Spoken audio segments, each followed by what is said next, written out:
1 नवंबर 2023 को कार्तिक मास के कृष्ण पक्ष की चंद्रोदय व्यापिनी चतुर्थी के दिन करवा चौथ का व्रत किया जाएगा। पति के दीर्घायु एवं अखंड सौभाग्य के लिए इस दिन भालचंद्र गणेश जी की अर्चना की जाती है। करवा चौथ में गणेश चतुर्थी के व्रत की तरह दिन भर उपवास रखकर रात में चंद्रमा को अर्घ्य देने के बाद ही भोजन या फलाहार का विधान है। यह व्रत सौभाग्यवती महिलाएं अपने परिवार की परंपरा के अनुसार करती हैं। इस व्रत को 12 या 16 वर्ष तक लगातार किया जाता है। इसके बाद इसका उद्यापन भी किया जा सकता है। इस व्रत को आजीवन भी कर सकती है। करवा चौथ व्रत की कहानी। एक साहूकार के 7 बेटे और एक बेटी थी। सेठानी के सहित उसकी बहुओं और बेटी ने करवा चौथ का व्रत रखा था। रात्रि को साहूकार के बेटे भोजन करने लगे तो उन्होंने अपनी बहन से भोजन के लिए कहा। इस पर बहन ने बताया कि उसका आज व्रत है और वह खाना चंद्रमा को अर्घ्य देकर ही खा सकती है। सबसे छोटे भाई को अपनी बहन की हालत देखी नहीं जाती और वह दूर पेड़ पर एक दीपक जलाकर चलने की ओट में रख देता है, जो ऐसा प्रतीत होता है जैसे चतुर्थी का चांद हो।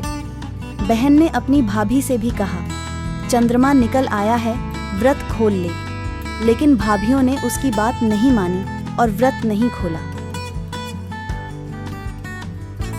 बहन को अपने भाइयों की चतुराई समझ में नहीं आई और उसे देखकर करवा उसे अर्घ्य देकर खाने का निवाला खा लिया।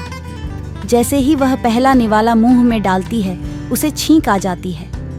दूसरा निवाला डालती है तो उसमें बाल निकल आता है और तीसरा निवाला मुंह में डालती है तभी उसके पति की मृत्यु का समाचार उसे मिलता है। वह बेहद दुखी हो जाती है।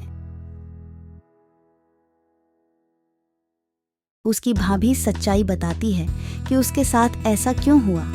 व्रत गलत तरीके से टूटने के कारण देवता उससे नाराज हो गए हैं। इस पर करवा निश्चय करती है कि वह अपने पति का अंतिम संस्कार नहीं करेगी और अपने सतीत्व से उन्हें पुनर्जीवन दिलाकर रहेगी। शोकातुर होकर वह अपने पति के शव को लेकर 1 वर्ष तक बैठी रही और उसके ऊपर उगने वाली घास को इकट्ठा करती रही। उसने पूरे साल की चतुर्थी को व्रत किया और अगले साल कार्तिक कृष्ण चतुर्थी फिर से आने पर उसने पूरे विधि विधान से करवा चौथ व्रत किया। शाम को सुहागिनों से अनुरोध करती कि यम सुई ले लो, पिए सुई दे दो, मुझे भी अपनी जैसी सुहागिन बना दो। जिसके फल स्वरूप करवा माता और गणेश जी के आशीर्वाद से उसका पति पुनः जीवित हो गए। जैसे गणपति और करवा माता ने उसकी सुनी, वैसे सभी की सुने, सभी सुहाग अमर हो।